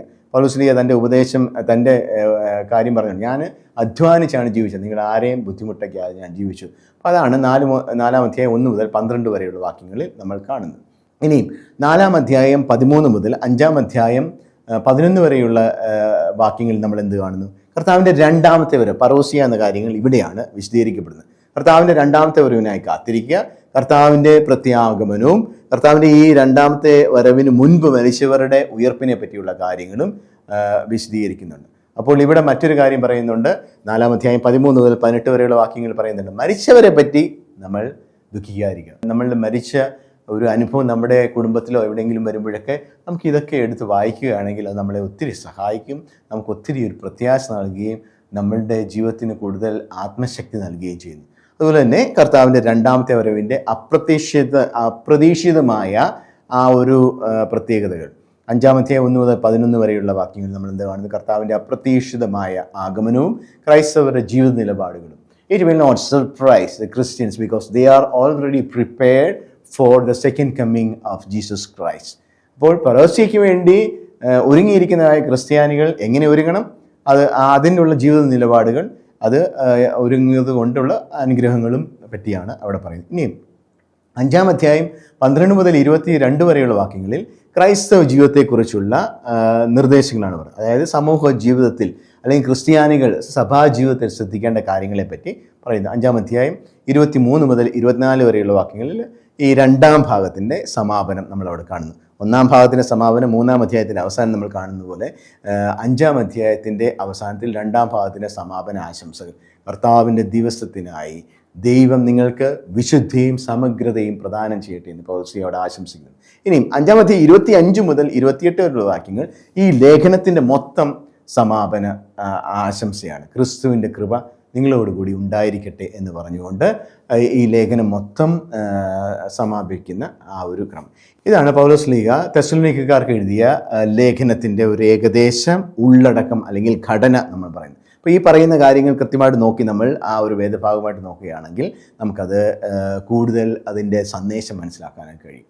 ഇനിയും നമ്മൾ ഇതിൻ്റെ അർത്ഥതലങ്ങളിലേക്ക്, അതിൻ്റെ ദൈവശാസ്ത്ര ദർശനങ്ങളിലേക്കൊക്കെ ഒന്ന് പോകുന്നത് നല്ലതായിരിക്കും. ഈ കത്തിൽ എന്തൊക്കെ നമുക്ക് അങ്ങനെ കാണാം. കുറേ കാര്യങ്ങൾ ഞാൻ ഇതുവരെ ഉള്ള സമയത്ത് പറഞ്ഞു കഴിഞ്ഞു. അതിൻ്റെ ഒരു വിശദീകരണമായിട്ട് നമ്മൾ കണ്ടാൽ മതി. ഈ കത്ത് ചെറിയൊരു കത്താണെങ്കിൽ, 5 അധ്യായങ്ങൾ മാത്രമുള്ള ചെറിയൊരു കത്താണെങ്കിലും അജപാലന ദൈവശാസ്ത്രവും യുഗാന്ത ദർശനവും കർത്താവിൻ്റെ 2-ാമത്തെ വരവിനെക്കുറിച്ചുള്ള പ്രത്യാശയും കൊണ്ട് സമ്പന്നമാണ്. അതുകൊണ്ട് തന്നെയാണ് ഞാൻ മുമ്പ് പറഞ്ഞ പോലെ തന്നെ ഇതൊരു പ്രത്യാശയുടെ ലേഖനമായിട്ട് വരുന്നത്. അപ്പോൾ ഈ ലേഖനത്തിൻ്റെ ദൈവശാസ്ത്ര ദർശനം, 1-ാമത്തെ ദർശനം രക്ഷയുടെ ഉറവിടമായ പിതാവായ ദൈവം എന്നുള്ള ആ ഒരു കാഴ്ചപ്പാട് അവതരിപ്പിക്കുന്നു. അപ്പം ക്രൈസ്തവ ജീവിതത്തിൻ്റെ ആരംഭവും അവസാനവും പൂർത്തീകരണവും ദൈവത്തിൻ്റെ കൃപയാലാണ്. 1-ാം അധ്യായം 4-5 വാക്യങ്ങൾ. ദൈവം തൻ്റെ തിരുമനസ്സാൽ കൃപയാൽ തെസ്സലോനിക്കക്കാരെ രക്ഷയ്ക്കായി തിരഞ്ഞെടുത്തു. 1-ാം അധ്യായം 4-ാം വാക്യം. അവരെ തൻ്റെ രാജ്യത്തിലേക്കും മഹത്വത്തിലേക്കും വിളിച്ചു. 2-ാം അധ്യായം 12-ാം വാക്യം. അവരെ കർത്താവ് വിശുദ്ധീകരിക്കുന്നു. 5-ാം അധ്യായം 23-24 വാക്യം. അവരെ രക്ഷിക്കുവാൻ ദൈവം അപ്പോസ്തലനെ നിയോഗിച്ചു. 5-ാം അധ്യായം 9-ാം വാക്യം. അപ്പോൾ ക്രൈസ്തവ ജീവിതം ദൈവത്തിൻ്റെ പ്രത്യേക തെരഞ്ഞെടുപ്പ് കൊണ്ടാണ് ആരംഭിക്കുകയും പൂർത്തീകരിക്കുകയും ചെയ്യുന്നതെന്ന് ഉള്ള ആ ഒരു പിതാവായ ദൈവത്തിൻ്റെ ആ ഒരു ദർശനം, തിയോളജി ഓഫ് ദ ഫാദർ, ആ ഒരു ദർശനം നമ്മൾ ഇവിടെ കാണുന്നുണ്ട്. വിശ്വാസത്താലുള്ള രക്ഷ എന്ന ആശയത്തെയും വിശ്വാസികളുടെ ജീവിതത്തിൽ ദൈവകൃപയുടെ പങ്കിനെയും പറ്റിയും പൗലോസ് ശ്ലീഹ വിശദീകരിക്കുന്നുണ്ട്. അപ്പോൾ അത് 1-ാം അധ്യായം 4 മുതൽ 5 വരെയുള്ള വാക്യങ്ങൾ, 5-ാം അധ്യായം 9 മുതൽ 10 വരെയുള്ള വാക്യങ്ങൾ നമ്മൾ അത് കാണും. ഇനിയും രണ്ടാമത്തെ കാര്യം, ക്രിസ്തു വിജ്ഞാനീയം അല്ലെങ്കിൽ ക്രിസ്റ്റോളജി. യേശു കർത്താവും രക്ഷകനും വരുവാൻ പോകുന്ന രാജാവുമായിട്ട് ഈ ഒരു ലേഖനത്തിൽ പൗലോസ് ശ്ലീഹ അവതരിപ്പിക്കുന്നുണ്ട്.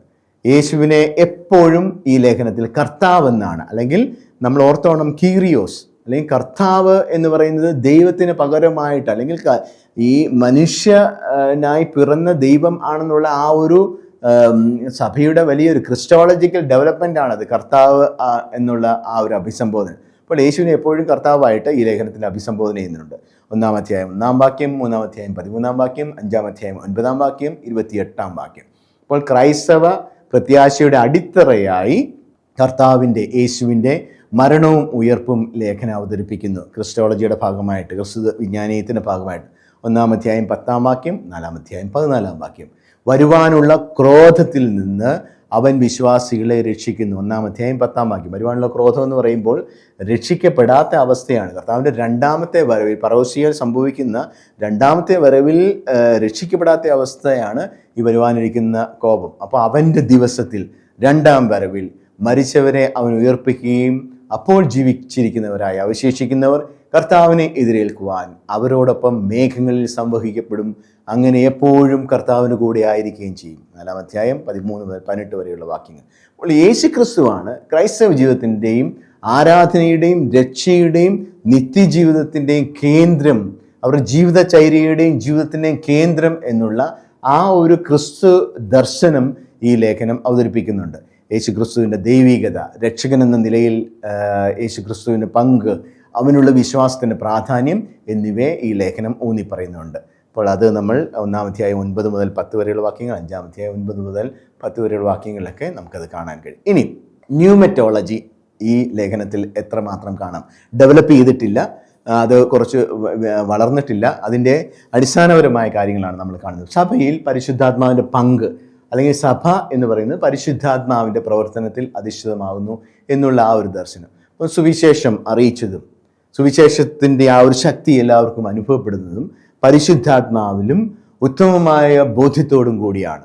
വളരെ ക്ലേശങ്ങൾക്കിടയിലും പരിശുദ്ധാത്മാവിനാൽ പ്രചോദിതമായ ആനന്ദത്തോടെ നിങ്ങൾ വചനം സ്വീകരിച്ചു എന്ന് 1-ാം അധ്യായം 5-6 വാക്യങ്ങൾ പറയുന്ന പരിശുദ്ധാത്മാവിൻ്റെ ഒരു പ്രവർത്തനം തെസ്സലോനിക്കക്കാരുടെ ജീവിതത്തിൽ ഉണ്ടായതുകൊണ്ട് അവർ രക്ഷിക്കപ്പെട്ടു, അല്ലെങ്കിൽ അവർ സുവിശേഷം സ്വീകരിച്ചു, കർത്താവായ യേശുവിൽ വിശ്വസിച്ചു.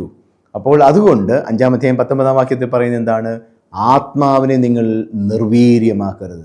നമ്മുടെ വിശ്വാസ ജീവിതത്തിന് ശക്തി പകർന്നുകൊണ്ട് നമ്മളെ വളർത്തിക്കൊണ്ടിരിക്കുന്ന ആത്മാവായതുകൊണ്ട് ആത്മാവിനെ നിർവീര്യമാക്കരുത്. അപ്പോൾ പരിശുദ്ധാത്മാവാണ് വിശ്വാസ സമൂഹത്തെ ശക്തിപ്പെടുത്തുകയും പീഡനങ്ങൾക്കിടയിലും സഭയെ ആനന്ദിപ്പിക്കുവാൻ പര്യാപ്തമാക്കുകയും ചെയ്യുന്നതും നയിക്കുകയും ചെയ്യുന്നതും പരിശുദ്ധാത്മാവാണെന്ന് ഈ ലേഖനം വ്യക്തമാക്കുന്നുണ്ട്. അതാണ് ഈ ലേഖനത്തിൻ്റെ പരിശുദ്ധാത്മ ദർശനം. ഇനി 4-മതായിട്ട് സഭ എന്നുള്ളതിൻ്റെ പ്രത്യേകത, അല്ലെങ്കിൽ the character, nature of the church. സഭ എന്നുള്ളത് വിശ്വാസം, പ്രത്യാശ, ഉപവി എന്നിവ വിളങ്ങുന്ന ഒരു സമൂഹമാണ്. പൗലോസ് ശ്ലീഹ ഞാൻ മുമ്പ് പറഞ്ഞു 1-ാം അധ്യായം 3-ാം വാക്യത്തിൽ ദൈവിക പുണ്യങ്ങളെക്കുറിച്ച് പറയുമ്പോൾ ഇത് സഭയിൽ വിളങ്ങുന്ന പുണ്യമാണ്. സഭാ മക്കൾ സ്വായത്തമാക്കുകയും അവരുടെ രക്ഷയ്ക്ക് വേണ്ടി രണ്ടാമത്തെ വരവിൽ കർത്താവിനെ സ്വീകരിക്കുവാനായി കർത്താവിൻ്റെ കൂടെ അവർ മേഘങ്ങളിൽ ഉയർത്തപ്പെടുവാൻ വേണ്ടി അവർക്ക് വേണ്ടതായ അടിസ്ഥാന പുണ്യങ്ങളായിട്ട് വിശ്വാസം, പ്രത്യാശ ഉപവി എന്നുള്ള പുണ്യങ്ങളെ അവതരിപ്പിക്കുന്നുണ്ട്. അപ്പോൾ വിശ്വാസം എന്നുള്ള പിസ്തിസ് എന്ന ഗ്രീക്ക് വാക്കാണ് ഉപയോഗിക്കുന്നത്. ദൈവത്തിൽ വിശ്വാസവും ഉറച്ചു നിൽക്കും, സ്ഥിരോത്സാഹത്തോടുകൂടി ഉറച്ചു നിൽക്കുകയും ബോധ്യത്തിൽ വേരൂന്നിയ ഒന്ന് തന്നെയാണ്. അപ്പോൾ ബോധ്യം, യേശുവിലുള്ള വിശ്വാസം. രണ്ടാമത് അഗാപ്പെ എന്ന വാക്ക് ഉപയോഗിച്ചുകൊണ്ടുള്ള സ്നേഹം. സ്നേഹത്തിന് പല വാക്കുകളുണ്ട്, പല അർത്ഥങ്ങളുണ്ട്. ഇത് സ്വയം സമർപ്പിക്കുന്ന, അധ്വാനത്തിലും ആത്മത്യാഗത്തിലും സ്വയം പരിത്യാഗത്തിലൂടെ വെളിപ്പെടുന്ന ആ ഒരു സ്നേഹത്തിൻ്റെ തലമാണ് അഗാപ്പെ എന്ന് പറയുന്നത്. കർത്താവായ യേശു മിശിഹ നമുക്ക് വേണ്ടി മനുഷ്യാവതാരത്തിലൂടെയും മരണത്തിലൂടെയും കുരിശുമരണത്തിലൂടെയും രക്ഷയിലൂടെ നമുക്ക് തന്ന ആ ഒരു സ്നേഹത്തിൻ്റെ അനുഭവമാണ് അഗാപ്പെ. അതിൽ നമ്മൾ ഭാഗവാക്കുകളാകണം. ഇത് പൗലോസ് കൊരിന്ത്യക്കാർക്ക് എഴുതിയ 1-ാം ലേഖനം 13-ാം അധ്യായത്തിൽ വളരെ കൃത്യമായിട്ട് പറയുന്നുണ്ട്. അത് പിന്നീട് എഴുതപ്പെട്ടതാണ്, ഇത് അതിനു മുമ്പേ ആ ഒരു കാര്യം. അതുകൊണ്ട് തന്നെ എൽപിസ് എന്ന് പറയുന്ന പ്രത്യാശ, ക്രിസ്തുവിൻ്റെ രണ്ടാം വരവിനായി സ്ഥിരതയോടുള്ള കാത്തിരിപ്പിനെയാണ് പ്രത്യാശ എന്ന് പറയുന്നത്. അപ്പോൾ ഈ 3 ഗുണങ്ങളും ദൈവീയ പുണ്യങ്ങളുള്ളതുകൊണ്ട് സഭ മറ്റുള്ളവർക്കൊരു മാതൃകാ സമൂഹമാണ്. അതുകൊണ്ട് സഭയിലെ നേതാക്കളെ ബഹുമാനിക്കുകയും എല്ലാവരും പരസ്പരം സഹായിക്കുകയും ചെയ്യണമെന്ന് 5-ാം അധ്യായം 12 മുതൽ 14 വരെയുള്ള വാക്യങ്ങൾ പറയുന്നു. നിങ്ങൾ സമാധാനത്തിൽ കരുവീൻ, അലസരെ ശാസിക്കുവീൻ, ഭീരുക്കളെ ധൈര്യപ്പെടുത്തുവീൻ, ദുർബലരെ സഹായിക്കുവിൻ, എല്ലാ മനുഷ്യരോടും ക്ഷമാപൂർവ്വം പെരുമാറുവിൻ. 5:14. അപ്പോൾ ദൈനംദിന ജീവിതത്തിൽ ദൈവരാജ്യത്തിന് സാക്ഷികളാകുവാൻ വിളിക്കപ്പെട്ട വിശ്വാസികളുടെ കുടുംബമാണ് സഭ എന്ന് ഈ ലേഖനം നമ്മളെ പഠിപ്പിക്കുന്നുണ്ട്. തെസ്സലോനിക്കായിലെ സഭയെ വിശ്വാസം, സ്നേഹം, സ്ഥിരോത്സാഹം എന്നിവയുടെ ഒരു മാതൃകയായിട്ട് പൗലോസ് ശ്ലീഹ അവതരിപ്പിക്കുന്നു. അത് മറ്റ് വിശ്വാസികളെയും പ്രചോദിപ്പിക്കുന്നു. 1-ാം അധ്യായം 6 മുതൽ 10 വരെയുള്ള വാക്യങ്ങൾ നമ്മൾ ഇവിടുത്തെ ഒരു സഭയുടെ ആ ഒരു ദർശനം നമ്മളിവിടെ കാണുന്നു. ഇതാണ് ഒരു ക്രൂഡ് എക്ലേസിയോളജി നമുക്കിവിടെ കാണുവാനായിട്ട് കഴിയും. അല്ലെങ്കിൽ എക്ലേസിയോളജിയുടെ ആരംഭം നമുക്ക് ഇവിടെ ആരംഭ ദർശനങ്ങൾ നമുക്കിവിടെ കാണുവാൻ കഴിയും. ഇനിയും പീഡനങ്ങളുടെ ഇടയിലും ഉള്ള വിശ്വാസ സ്ഥിരതയെപ്പറ്റി, അല്ലെങ്കിൽ പീഡനങ്ങളുടെ അർത്ഥം, അല്ലെങ്കിൽ സഹനത്തിൻ്റെ മൂല്യം, അവർ വിശ്വാസം പരിരക്ഷിക്കുവാൻ വേണ്ടി പീഡനങ്ങൾ സഹിച്ചു എന്ന് തെസ്സലോനിക്കെ സഭയെക്കുറിച്ച് അഭിമാനത്തോടു കൂടി പൗലോസ് ശ്ലീഹ പറയുന്നുണ്ട്. 1-ാം അധ്യായം 6-ാം വാക്യം, 2-ാം അധ്യായം 14-ാം വാക്യം. പക്ഷേ ഈ പീഡനം അല്ലെങ്കിൽ സഹനം എന്ന് പറയുന്നത് ക്രൈസ്തവ ജീവിതത്തിൻ്റെ അല്ലെങ്കിൽ ക്രിസ്തീയ വിളിയുടെ ഭാഗമാണെന്ന് 3-ാം അധ്യായം 3-4 വാക്യങ്ങളിൽ പൗലോസ് ശ്ലീഹ പറഞ്ഞുകൊണ്ട് ദ സ്പിരിച്വാലിറ്റി ഓഫ് സഫറിങ് ഇവിടെ പൗലോസ് ശ്ലീഹ അവതരിപ്പിക്കുന്നുണ്ട്. അതുകൊണ്ട് സഹിഷ്ണുത എന്നത് യഥാർത്ഥ ശിഷ്യത്വത്തിൻ്റെയും ക്രിസ്തുവുമായിട്ടുള്ള ഐക്യത്തിൻ്റെയും അടയാളമാണ്. സഹനം അർത്ഥശൂന്യമല്ല, മറിച്ച് ക്രിസ്തുവിൻ്റെ ദൗത്യത്തിലും മഹത്വത്തിലുമുള്ള പങ്കുചേരലാണെന്ന് അപ്പസ്തോലൻ ഇവിടെ നമ്മളെ പഠിപ്പിക്കുന്നുണ്ട്. ഇപ്പോൾ തെസ്സലോനിക്കക്കാർക്ക് എഴുതിയ 1-ാം ലേഖനത്തിൽ വിശ്വാസികൾക്ക് പ്രത്യാശയും പ്രോത്സാഹനവും നൽകുന്നു. പ്രത്യേകിച്ച് സ്പിരിച്വാലിറ്റി ഓഫ് സഫറിങ്, സഹനത്തിൻ്റെ ആത്മീയത മൂല്യം, അതിൻ്റെ ദൈവിക ദർശനം. പീഡനങ്ങളും പ്രതികൂല സാഹചര്യങ്ങളും നേടുമ്പോൾ ഈ ദർശനങ്ങൾ നമ്മളെ സഹായിക്കും. 1-ാം അധ്യായം 6-ാം വാക്യം, 2-ാം അധ്യായം 14 മുതൽ 16 വരെയുള്ള വാക്യങ്ങൾ ഇതിനകത്തിൽ പ്രത്യേകം നമ്മൾ ശ്രദ്ധിക്കേണ്ട വാക്യങ്ങളാണ്. ഇനിയും 6-ാമതായിട്ട് ക്രൈസ്തവ ധാർമ്മിക ഉപദേശങ്ങൾ ഈ ലേഖനത്തിൽ അടങ്ങിയിട്ടുണ്ട്. അല്ലെങ്കിൽ ദൈവത്തിന് അനുയോജ്യമായ ജീവിതം നയിക്കുക. വിശുദ്ധി എന്ന് പറയുന്നത് അസന്മാർഗികതയെ പറ്റി ഞാൻ പറഞ്ഞു. അസന്മാർഗികതകളിൽ നിങ്ങൾ ഓടി ഒളിക്കുവീൻ, വിട്ടു നിൽക്കുവീൻ. 4-ാം അധ്യായം 3 മുതൽ 8 വരെയുള്ള വാക്യങ്ങൾ. ശരീരത്തെ വിശുദ്ധിയിലും മാന്യതയിലും കാത്തു സൂക്ഷിക്കുക എന്ന ആ ഒരു ഉപദേശം നൽകുന്നുണ്ട്. ഇതിൻ്റെ ഭാഗമായിട്ട് തന്നെ വരുന്നതാണ് സഹോദര സ്നേഹം നിലനിൽക്കട്ടെ, സഹോദര സ്നേഹത്തിൽ നിങ്ങൾ വളരുക. 4-ാം അധ്യായം 9-10 വാക്യങ്ങൾ. അതുപോലെ തന്നെ അധ്വാനിച്ച് ജീവിക്കുക. അലസന്മാരെ ശാസിക്കുവിൻ എന്ന് പറയുന്നത് അതുകൊണ്ടാണ്. അധ്വാനിക്കാതെ ആരും ജീവിക്കാതിരിക്കുക. നമ്മൾ തെസ്സലോനിക്കക്കാർക്ക് 2-ാം ലേഖനത്തിൽ ഈ തിയോളജി ഓഫ് വർക്ക് കുറച്ചുകൂടെ പറയുന്നുണ്ട്. അപ്പം അധ്വാനിക്കാതെ ആരും ജീവിക്കരുത്, ആർക്കും ഒരു ഭാരമായിട്ട് ജീവിക്കരുത്. കാരണം ഈ ഉടനെ തന്നെ കർത്താവ് വരുന്നുണ്ടല്ലോ, ഉടനെ തന്നെ സംഭവിക്കുകയാണെങ്കിൽ എന്തിനാണ് നമ്മൾ കഷ്ടപ്പെട്ട് ഓരോ കാര്യങ്ങൾ അധ്വാനിച്ച് സമ്പാദിക്കുന്നതെന്നൊക്കെയുള്ള ചിന്തകളൊക്കെ ഇടയ്ക്ക് ചിലരിലൊക്കെ വന്നു. അതുകൊണ്ട് മറ്റുള്ളവരുടെ അധ്വാനത്തിൻ്റെ ഫലം സ്വീകരിച്ച് ജീവിക്കുവാനൊക്കെ ചിലർ തുടങ്ങി. അതുകൊണ്ടാണ് മടുപ്പില്ലാതെ ജോലി ചെയ്യുക, ശാന്തമായി മാന്യമായി ജീവിക്കുക എന്ന് 4-ാം അധ്യായം 11 മുതൽ 11-ഉം 12-ഉം വാക്യങ്ങളിൽ നമ്മൾ പറയുന്നുണ്ട്. അപ്പോൾ ദൈനംദിന ആത്മീയ ജീവിതത്തിന് വേണ്ടിയുള്ള മറ്റൊരു കാര്യമാണ് 5-ാം അധ്യായം 16 മുതൽ 18 വരെയുള്ള വാക്യങ്ങൾ. എപ്പോഴും സന്തോഷിക്കുക, തുടർച്ചയായിട്ട് പ്രാർത്ഥിക്കുക, എല്ലാത്തിനും നന്ദി പറയുക. Joy, prayer, thanksgiving. എപ്പോഴും സന്തോഷിക്കുക, തുടർച്ചയായിട്ട് പ്രാർത്ഥിക്കുക, എല്ലാറ്റിനും നന്ദി പറയുക. ക്രിസ്തീയ ജീവിതത്തിൻ്റെ മറ്റൊരു നമ്മൾ ഓർക്കുക, വിശ്വാസം, പ്രത്യാശ, ഉപവി എന്ന് പറയുന്ന പോലെ തന്നെ അടുത്ത 3 തലങ്ങളാണ് സന്തോഷിക്കുക, ജോയ്ഫുൾ, പ്രെയർഫുൾ, താങ്ക്ഫുൾ എന്നുള്ള ഈ ഒരു തലം. അപ്പോൾ വിശുദ്ധി എന്ന് പറയുന്നത് വ്യക്തിപരമായ വിശുദ്ധി, അസന്മാർഗികതയിൽ നിന്നൊക്കെ മാറി ദൈവവുമായിട്ടുള്ള സ്നേഹബന്ധത്തിൽ ആഴപ്പെട്ട് പരസ്പരമുള്ള സഹകരണത്തിലും സാഹോദര്യത്തിലും പരസ്പരം സഹായിക്കുന്നതിനുള്ള ആ സ്നേഹത്തിലും വളരുക എന്നുള്ളത് സമൂഹപരമായിട്ട് കൂടി ഉള്ളതാണ്. അതിന് സാമൂഹികപരമായ തലമാണ് സ്നേഹം, സേവനം, ഉത്തരവാദിത്വം. അപ്പോൾ സ്നേഹവും സേവനവും ഉത്തരവാദിത്വം അതിൻ്റെ എല്ലാവരും ഒരുമിച്ചായിരിക്കുമ്പോൾ പ്രാവർത്തികമാക്കേണ്ടത് ഇതാണ് വിശുദ്ധി എന്നുള്ളത്. അപ്പോൾ വിശുദ്ധീകരണം, വിശുദ്ധി, ധാർമ്മിക ജീവിതശൈലി എന്നിവയുടെ പ്രാധാന്യം ഉൾപ്പെടെ ക്രിസ്തീയ ജീവിതത്തെക്കുറിച്ചുള്ള പ്രായോഗിക മാർഗനിർദ്ദേശം ഈ ലേഖനം നമുക്ക് നൽകുന്നത്. അപ്പോൾ അതിൻ്റെ എത്തിക്കൽ ക്രിസ്ത്യൻ മൊറാലിറ്റിയെ പറ്റി ഇതിനകത്തിൽ പറയുന്നുണ്ട്. തെസ്സലോനിക്കക്കാർക്ക് എഴുതിയ ലേഖനം, 1-ാം ലേഖനം 4-ാം അധ്യായം 1 മുതൽ 12 വരെയുള്ള വാക്യങ്ങളിൽ നമ്മളത് കാണും. അപ്പോൾ ക്രൈസ്തവ ജീവിതം, ധാർമ്മിക ഉപദേശങ്ങൾ ഇവിടെ കാണുന്നുണ്ട്. ഇനിയും 7-ാമത്തേത് പൗരോസ്യ അല്ലെങ്കിൽ ക്രിസ്തുവിൻ്റെ 2ാം വരവ് അല്ലെങ്കിൽ കർത്താവിൻ്റെ ദിവസം, ഉടൻ സംഭവിക്കുവാനിരിക്കുന്ന യേശുവിൻ്റെ 2ാമത്തെ വരവിനായിട്ട് വിശ്വാസികൾ ഒരുക്കത്തോടുകൂടി കാത്തിരിക്കുന്നു. 1-ാം അധ്യായം 10-ാം വാക്യം, ക്രിസ്തുവിൽ മരിച്ചവർ ആദ്യം ഉയർപ്പിക്കപ്പെടും. അതുകൊണ്ട് പൗരോസ്യയ്ക്ക് മുമ്പ് മരിച്ചവർ, അത് നടന്നില്ല, ഇതാ ഉടൻ തന്നെ വരും, പക്ഷേ ഈ സമയത്ത് തന്നെ കുറേ പേര് മരിച്ചു പോയല്ലോ, അവരുടെ കാര്യം 4-ാം അധ്യായം 16-ാം വാക്യം, ക്രിസ്തുവിൽ മരിച്ചവർ, വിശ്വാസത്തോട് മരിച്ചവർ ആദ്യം ഉയർപ്പിക്കപ്പെടും. ജീവനോടെയുള്ളവർ അവരോടൊപ്പം കർത്താവിനെ കാണും. 4:17, കർത്താവിന് ദിവസം കള്ളനെ പോലെ വരും. 5:2, വിശ്വാസികൾ വിശ്വാസം, സ്നേഹം, പ്രത്യാശ എന്നിവ പരിശീലിച്ച് ജാഗ്രതയോടും സുബോധത്തോടും കൂടി ഇതിനുവേണ്ടി ഒരുക്കമുള്ളവരായിട്ട് ജീവിക്കണമെന്ന് 5:4 മുതൽ 8 വരെയുള്ള വാക്യങ്ങൾ പറയുന്നുണ്ട്. അപ്പോൾ ക്രിസ്തുവിൻ്റെ വരവ് എന്ന് പറയുന്നത്, പൗരോസ്യ എന്ന് പറയുന്നത് ഭയത്തിൻ്റെ ദിവസമല്ല, മറിച്ച് രക്ഷയുടെ ദിവസം. അത് നിത്യജീവിതത്തിൻ്റെ പ്രത്യാശ നൽകുന്നു. ക്രിസ്തീയ പ്രത്യാശ എന്ന് പറയുന്നത് ന്യായവിധിയെക്കുറിച്ചുള്ള ഒരു ഭയമല്ല, മറിച്ച് രക്ഷയിലും ക്രിസ്തുവിനോടുള്ള നിത്യജീവനുള്ള ആത്മവിശ്വാസം അതാണ് നൽകുന്നത്. അതാണ് ഈ ലേഖനം നമ്മളെ പഠിപ്പിക്കുവാനായിട്ട് പരിശ്രമിക്കുകയും ചെയ്തത്.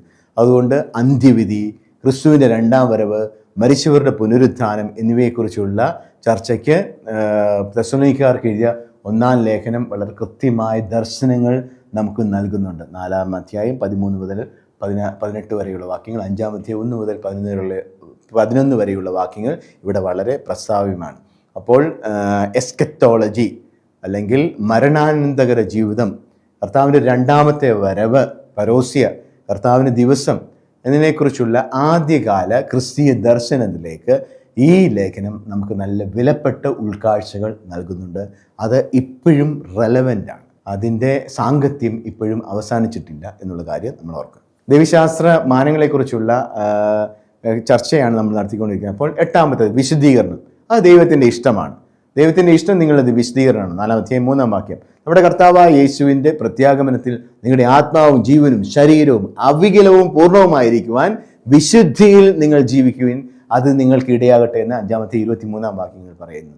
വിശുദ്ധീകരണം ദൈവത്തിൻ്റെ പ്രവൃത്തിയാണെങ്കിലും വിശ്വാസികൾ അതിൽ സഹകരിക്കണം, തങ്ങളെ തന്നെ വിട്ടുകൊടുക്കണം. അപ്പം ക്രൈസ്തവ ജീവിതം എന്നത് ദൈവത്തിൻ്റെ വിശ്വസ്തത വഴിയുള്ള ശാക്തീകരണത്തിലൂടെ വിശുദ്ധിയിലുള്ള തുടർച്ചയായ വളർച്ചയാണ്. അപ്പം നമുക്ക് ദൈവത്തിനും സ്നേഹത്തിനും എതിരായിട്ട് ഒന്നും സംഭവിക്കാത്ത രീതിയിൽ, അല്ലെങ്കിൽ അധാർമികതയോ നമ്മുടെ ജീവിതത്തിൽ അസന്മാർഗികതയോ കടങ്ങുന്നുകൂടാതെ ദൈവത്തിൻ്റെ ആ വിശ്വസ്തത നമ്മുടെ ജീവിതത്തിൽ ആ ഒരു വിശ്വസ്തത പാലിക്കുന്നതിലൂടെ നമുക്ക് ലഭിക്കുന്ന അഭൗമമായ ഒരു അനുഭവമാണ് വിശുദ്ധി. ആ വിശുദ്ധിയിൽ നമ്മൾ തുടർച്ചയായി ജീവിക്കുക എന്നുള്ളതാണ് നമ്മളുടെ ഈ ലേഖനം നമ്മളെ പഠിപ്പിക്കുന്നതായ ദൈവശാസ്ത്ര ദർശനം, അല്ലെങ്കിൽ ആ ഒരു സ്പിരിച്വാലിറ്റി. അപ്പോൾ ഇത്രയാണ് ഈ ലേഖനത്തിലുള്ള പ്രധാനപ്പെട്ട ദൈവശാസ്ത്ര ദർശനം. ഇനിയും നമുക്കറിയാം ഈ ലേഖനത്തിൻ്റെ ഇന്നത്തെ കാലത്തെ പ്രസക്തിയെക്കുറിച്ചൊക്കെ നമ്മൾ ചിന്തിക്കുന്നത് നല്ലതായിരിക്കും. കാരണം തെസ്സലോനിക്കക്കാർക്ക് എഴുതിയ 1-ാം ലേഖനം പുതിയ നിയമഗ്രന്ഥങ്ങളിലെ ആദ്യം എഴുതപ്പെട്ട ഗ്രന്ഥങ്ങളിൽ ഒന്ന് തന്നെ ആയതുകൊണ്ട് ക്രിസ്തീയ ആധ്യാത്മികത, ക്രിസ്തീയ ദൈവശാസ്ത്രം, അതുപോലെ തന്നെ ക്രിസ്തീയ ദൈവശാസ്ത്രത്തിൻ്റെ വിവിധ തലങ്ങളൊക്കെ അതിൻ്റെ ആദ്യ വളർച്ചയുടെ ആ ഒരു കാലത്തെക്കുറിച്ച്, വളർച്ചയുടെ ആ ഒരു ഘട്ടത്തെക്കുറിച്ചുള്ള അറിവ് നമുക്ക് നൽകുന്നുണ്ട് ഈ ലേഖനം. അപ്പോൾ പക്ഷേ ഇതിപ്പോഴും റെലവൻ്റാണ്. അതിന് അനുവർത്തിച്ച് നമ്മളിപ്പം ചർച്ച ചെയ്തതായ പ്രമേയങ്ങളും അതിൻ്റെ പഠനമൊക്കെ സമകാലിക ക്രിസ്തീയ ജീവിതത്തിനും വളരെ പ്രസക്തമായിട്ട് തുടരുന്നുണ്ട്. ദൈവത്തിന് പ്രസാദകരമായ ജീവിതം നയിക്കുന്നതിനും നമുക്ക് മതപീഡനങ്ങൾ ഇപ്പോഴും മതപീഡനങ്ങൾ നേരിടുന്നതിനും അനിശ്ചിതത്വത്തിൻ്റെ പശ്ചാത്തലത്തിൽ പ്രത്യാശ നിലനിർത്തുന്നതിനും ഈ ലേഖനം നമുക്ക് മാർഗനിർദ്ദേശം നൽകുന്നുണ്ട്. അതുപോലെ തന്നെ ക്രിസ്തീയ ജീവിതവും സുവിശേഷവൽക്കരണവും ഒരുമിച്ച് പോകുന്നതാണ്. ഒരു ക്രിസ്ത്യാനി സുവിശേഷീകരണം അല്ലെങ്കിൽ സുവിശേഷം പ്രസംഗിക്കാതെ ജീവിക്കുവാൻ പറ്റുകയില്ല.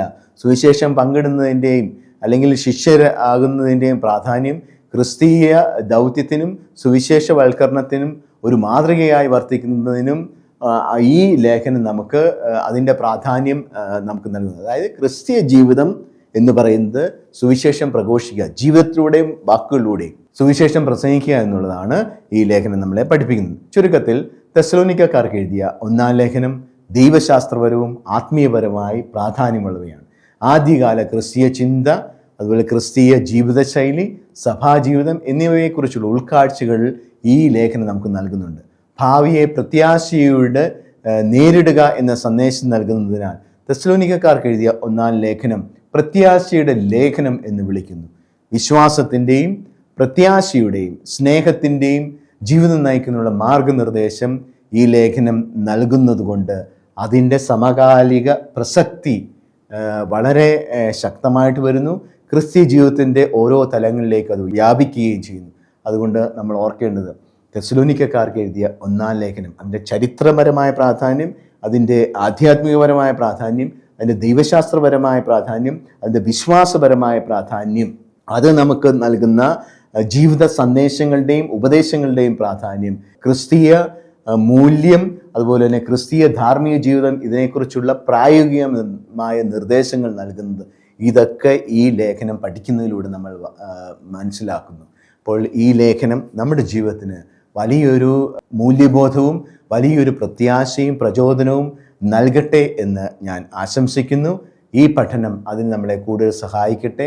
ഈ ലേഖനം വായിക്കുന്നതിലൂടെ, ഈ പഠനത്തിന് ശേഷം ഇതിന് പ്രാരംഭമായി നമ്മൾ മനസ്സിലാക്കിയ ഈ കാര്യങ്ങളിലൂടെ ഈ ലേഖനത്തിൻ്റെ ആഴമായ തലങ്ങളിലേക്ക് ഇതിൻ്റെ സന്ദേശം കൂടുതൽ മനസ്സിലാക്കുവാൻ ഈ ഒരു എപ്പിസോഡ് നിങ്ങളെ സഹായിക്കട്ടെ എന്ന് ഞാൻ ആശംസിക്കുകയും പ്രാർത്ഥിക്കുകയും ചെയ്യുന്നു. നന്ദി.